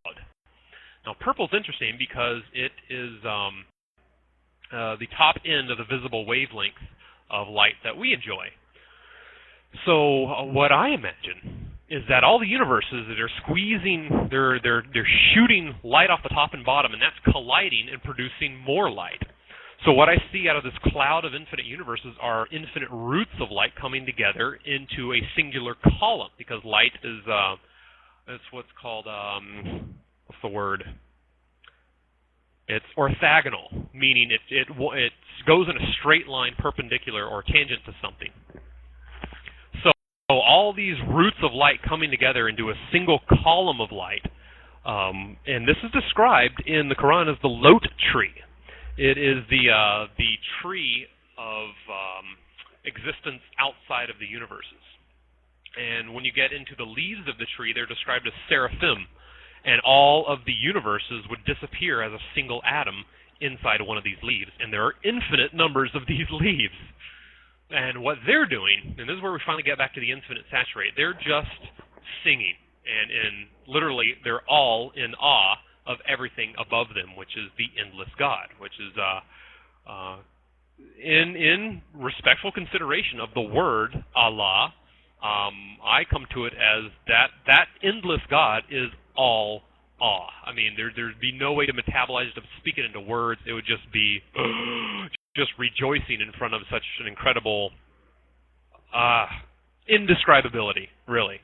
So, and in consideration of words, it means the God, the one. It's a descriptor, a title, not necessarily a name. The Om. Let's see, Ahanata. You were talking about the Om and the Ah. If you want to try to turn these universal sounds, these shapes, into sounds, what sound would the sphere make? Okay, number 10. It would be the largest opening of your mouth. It's not an O, it's an ah. And then what's the contraction of light down to a line? What's the contraction of your mouth down to a line? So right there you have Om. And that quantum field, of course, would be the underlying vibration underneath everything. Now, when we get perfectly still, we start to interact with that perfectly still structure. So what the last point is actually the point in the center of the universe. Now, I found a couple of different ways to represent this intuitively. One would be an R or an N. So you either have, you could have Arun, you could have Amen, you could have Amun, and if you wanted to highlight that central dot, you could give it another Ah, as a representation of its self-similarity with the larger Ah outside of the universe. So in Hindu, in the Bhagavad Gita, we have the sun god, or the god that rides the chariot of the sun, and his name is Aruna. And his brother is the Garuda. So here's a really cool thing, again, dovetailing these stories with what actually goes on in these universal structures. The story of Aruna and Garuda are two eggs. Now, the first egg is broken open prematurely, and there's Aruna.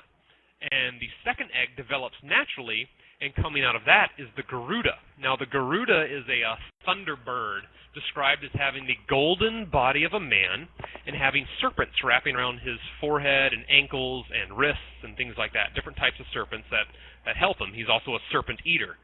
So these guys obviously help him. Now, outside the universe, remember the universal image that we first established? It also means gold in alchemy, that circle and the dot.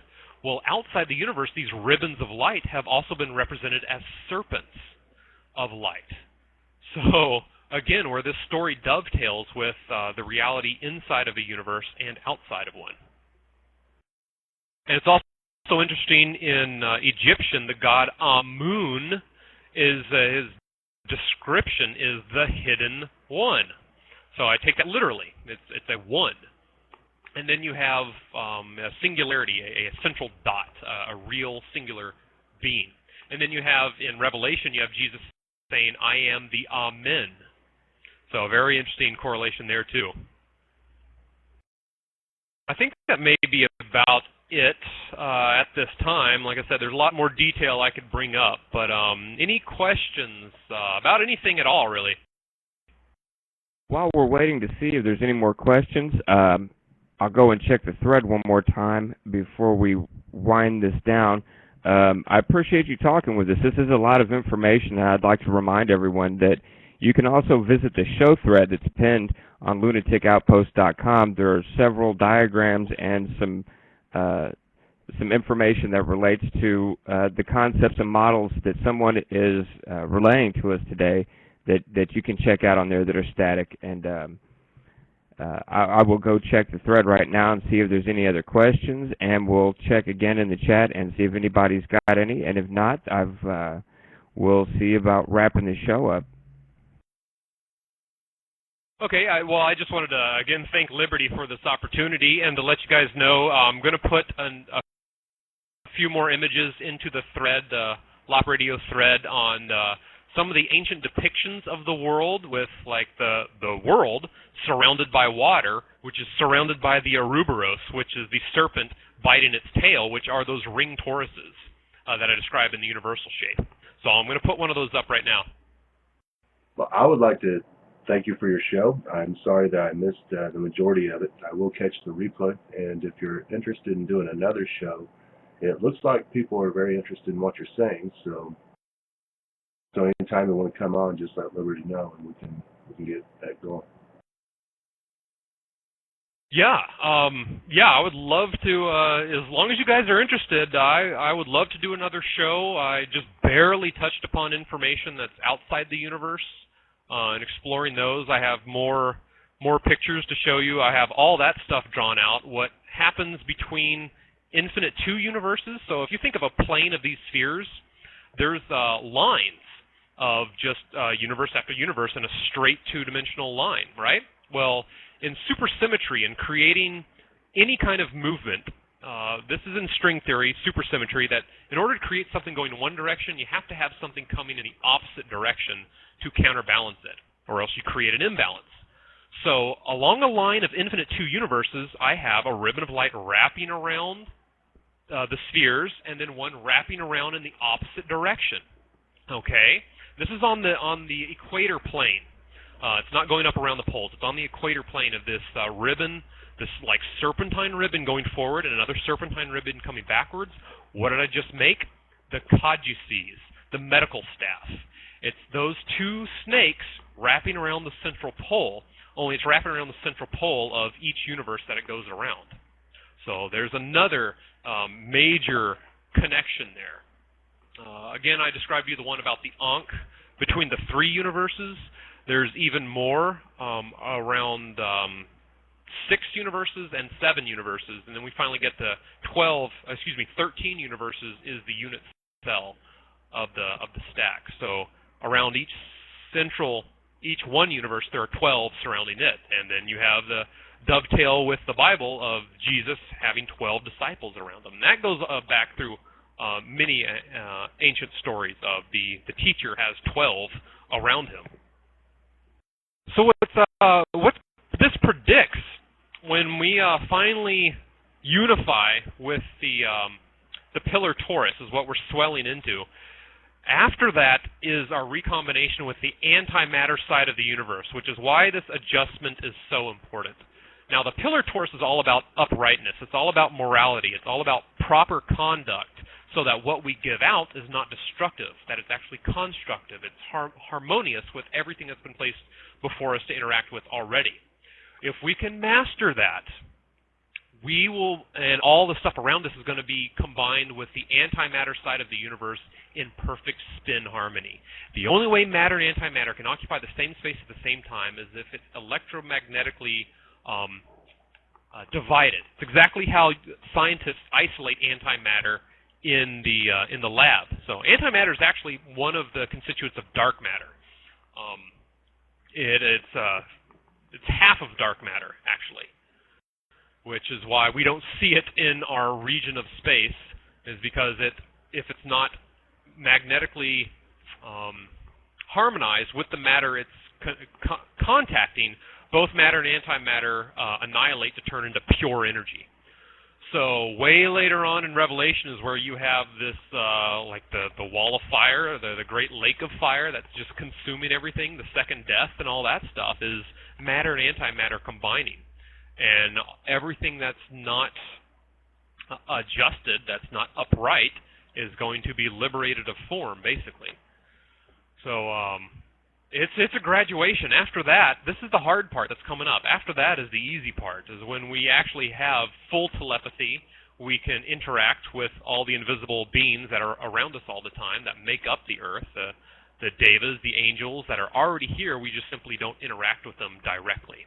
But the object of the universe is to get all these different levels of consciousness to coexist in the same space. The increasing of the level of interaction, of intelligence, of consciousness, which is, I mean, to me, that's heaven. It's interaction. It's a lot of people to do a whole bunch of fun stuff with. So that's where I see this going. Yeah, there's going to be some major readjustments before then, but ultimately it's very good news that there is order in the universe. We are watched over. We aren't just left to spin off in black nothingness. That this is a living process that we are a part of. Now, when you refer to universes, are you speaking of a universe in the scientific definition of a universe, which would be all that there is that is existing in this universe, as opposed to all there is existing in a parallel universe that we can't see or get to? Yes, when I say a universe, I mean one sphere that unfolds these forces of letters. The pillar torus, the central disk that divides the waters of below from the waters above, and the four toroids inside. That's a single universe. Now, you could talk about the omniverse, which I guess would be all the infinite universes and the different stacks of infinite universes. But again, I think that terminology is a bit misleading. I'm not sure what to call it. The Buddhists call it the Shilokosm. So in the scientific definition, what they call the universe, I'm calling the cosmos. What they call the universe is just the physical matter. What I'm calling the universe includes the two other densities of physical matter and the three densities of antimatter. So there's a fundamental difference there. Something that astrophysicists have found called dark flow. They take the background temperature radiation of space, and they find that all the galaxies are moving in a line, like they're in a river. And I found one article, several actually, that take that line and map it out, and what it actually creates is a torus. It creates a ring, just like the Ouroboros, the serpent biting its tail. So where scientists are thinking just this donut is the universe and then there's nothing outside of it and it's just expanding into empty space, what I'm saying is we're expanding into the dark matter spaces. We're combining forces and matter, and eventually the whole universe is recombined together, and from there it may pop.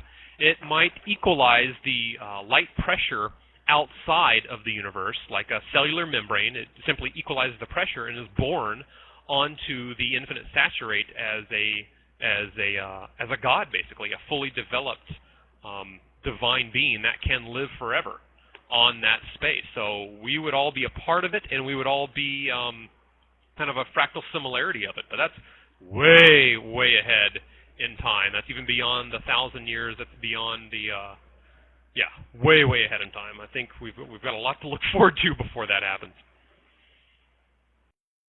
Yeah, multiverse is a good description. So the parallel universes are the ones that are in the same plane that we're on. That would account for all the different possible choices throughout time that all sentient beings have taken. And then the continuing planes of infinite universes underneath it as it goes accounts for the passage of time itself.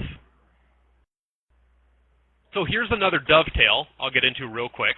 The story of the Bible, right? In the beginning, God created what? The heaven. It's actually singular. It's not heavens when I looked under it. Shamayim, something like that. Shamalayim. Anyway, means the heaven, which would be the circle, around the earth, which would be the dot. And then God's Spirit hovered over the waters, right? Well, the Spirit of God is still in that outside the sphere membrane. The star tetrahedron is a three-dimensional snowflake. It's what water would be if it formed a three-dimensional crystal instead of the flat one as the atoms arrange themselves. Okay, so again, dovetailing the story. And what do we have? We have waters. God said, "Let there be light." That's the pillar torus flowing around. Then God divides the waters above from the waters below. That's the firmament, the hammered-out bracelet. That's the disk that divides the waters above, the heavens, from the waters below, which are all the other physical creations. And then God says, let the waters be gathered and let dry earth appear from them, which would be the formation of the four toroids. You've got dry earth gathered from the waters of the water ring toroid in its center. So again, where these cultural stories dovetail this just pure logic of unfolding forces and elements from this infinite saturate before. Hope that made sense to people. Someone, as you said, that is a lot of information to chew on. I'm trying to keep up here. I've got about 3 pages of notes so far and different drawings. Again, to let everyone know, you can check this information out in a static form on lunaticoutpost.com. SumOne, which is SUMONE, who's our guest tonight, has a thread pinned right now with some of this information and diagrams that he's worked on there also. I'll take a look at the thread and see if there's any questions, and if we have any questions in the chat room, feel free to mic up and let yourself be known. Hi, this is Entropy from Lunatic Outpost. Kind of a new poster here. Anyhow, my question would be, what is your take on the Big Bang Theory? Yeah, that's a good one. Basically, this puts the final nails in the coffin of the Big Bang Theory. This starts with an infinite singularity that's infinitely large instead of infinitely small. So this is not the Big Bang. The universe is born in a great contraction of the infinite stuffness. So it's fundamentally female, and I know all you ladies are cheering out there, that all these universes, all creation is born in a great contraction of that stuffness. And this even dovetails with going back to ancient Kabbalah, talking about the Ein Sof Or, the one endless light. What's described is that God carves a space out of that for creation to happen in. So again, this even though I developed this through my own logic and everything, it is fundamentally this is not a new concept. That this has been thought of and worked with before in antiquity. So again, the universe doesn't begin in a Big Bang. The infinite saturate is eternal and infinite. It's always been there. It would even be the action of God. I would even call it female in that the real being of God is hidden by his own light. That's where all life, personality, all these gifts of spirit comes from, is that invisible quality of the ultimate almighty one. I know I deal with it as a physical substance, but for me, that again is just the action of the living being. So all of creation is like vaporous, where that saturate is solid, absolutely solid water, fire water, if you will, and we are prismed out from that. If that makes sense. Well, actually, I have a follow-up question to kind of give an elaboration on this. So you're saying the Big Bang Theory is debunked by creationism because of what you said. However, you followed into that with God said, "Let there be light," and the universe was created. Now, in my logic, that kind of says Big Bang. Not that I'm not endorsing it. I'm not endorsing either one of them. But that "Let there be light" and the Big Bang Theory are kind of being debated between two groups who believe in one or the other. But wouldn't that "Let there be light" suddenly, holy crap, you have a universe, be just like the Big Bang? I see what you're saying with that. The only thing is, logically, before that, God had created the heavens and the earth. So both were present before the Big Bang, and God was present before the Big Bang. So, again, when I ask people what was before the beginning, logically, just God. Because in the beginning, the heavens and the earth get created, and then God speaks, and that speaking makes light happen. So, for me, that the Genesis account doesn't contain all the information. You go to 1 John, and 1 John says, "In the beginning was the Word, and the Word was with God, and the Word was God."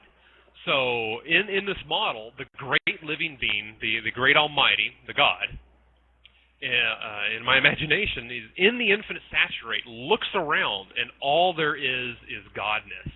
And God speaks His own name, His own observation to Himself, and this would be, "I am that I am." And that word is what causes the cavitation of bubble universes and all the experience inside of the universe. And when God speaks His own name, guess what happens? God happens. So this is where, whether it was intentional or not, it's still a creative act that all these universes appeared and are now in development and become eventually fully fledged sons and daughters of the living being. That the great God is actually in the process of reproducing itself for company, I imagine. But anyway, yeah, it begins in this model. There was no void. Before the beginning is the infinite saturate. It is like all of space filled with firewater, with lava, with a solid light. And then that word vibrates that substance to pull apart into cavitated bubbles, and all those the letters appear simultaneously as those forces inside the universe that make the shape regions. Now, even though I explained them in order, they're simultaneously arising. So as if I pulled light apart, all 7 colors appear simultaneously. So that's basically what I did, was take solid light and pull it apart by gravity. Or actually, I created gravity with sound, and then the appearance of the colors became the shaped regions. That's kind of the metaphor I use. But again, where this does dovetail with the Big Bang is at level 5, or number 5. If you could have seen this, it would have been like God's 4th of July, like freaking fireworks going off everywhere inside the universe. Every little galaxy, the birth of a galaxy is a Big Bang. The congealation of all those universal forces into a central point now explodes from that singularity as a central organizing heart of a galaxy. And of course, you look out, there's billions upon billions upon billions of galaxies. And they look out in the background radiation, they see all these rings of like echoes. They call them echoes of the Big Bang, but it's actually echoes of all these galaxy cores exploding into existence at that stage of universal development. So it would be billions upon billions of little Big Bangs everywhere, which is why we have the filaments and void spaces that we find in transgalactic structure. Another interesting thing, where do souls come from? In this theory, each individual soul comes from each individual completely unique universe. So you and I and everybody listening is their own sovereign universe, and we're all projecting inside of this one to basically aid in its process, aid in its growth. And And ultimately, in reconnecting with your eternal universal self is where all your wisdom, your solar expansion comes from, getting beyond the birth personality of the ego.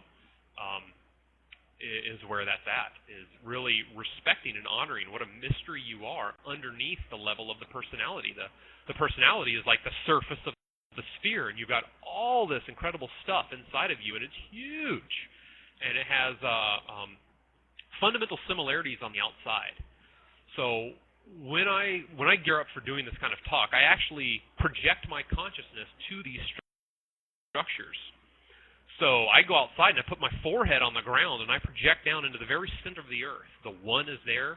The one is in the center of me. The one is in the center of the galaxy. The one is in the center of the universe. All of those structures are self-similar. So I gain scalar communication between those. And it does a lot for me. It expands my sense of self. It fills me with purpose. And then I just go through the numbers 1 through 10. And those meanings, the 3 is reflection, the 2 is uprightness, and all of that. All of those are fundamental good spirits and forces that inform our soul, if our soul is like a house. So looks like we're closing it down. That's basically the nutshell of the scientific presentation. If you guys are interested, I'll do another one on just the interpersonal energetics that this map describes, that how we can actually use this to both discover more about ourselves and interact much more consciously with the environment around us. So, again, thank you guys very much. I'll let Liberty wrap it up, and see y'all around. Thanks very much for joining us, someone. That was definitely an eye-opening introduction to some of the things that you're working on. I really appreciate you meeting with us and talking with us. We definitely would like to have you back again. Again, to mention the thread, it's pinned on lunaticoutpost.com. Our guest tonight is SumOne, S-U-M-O-N-E.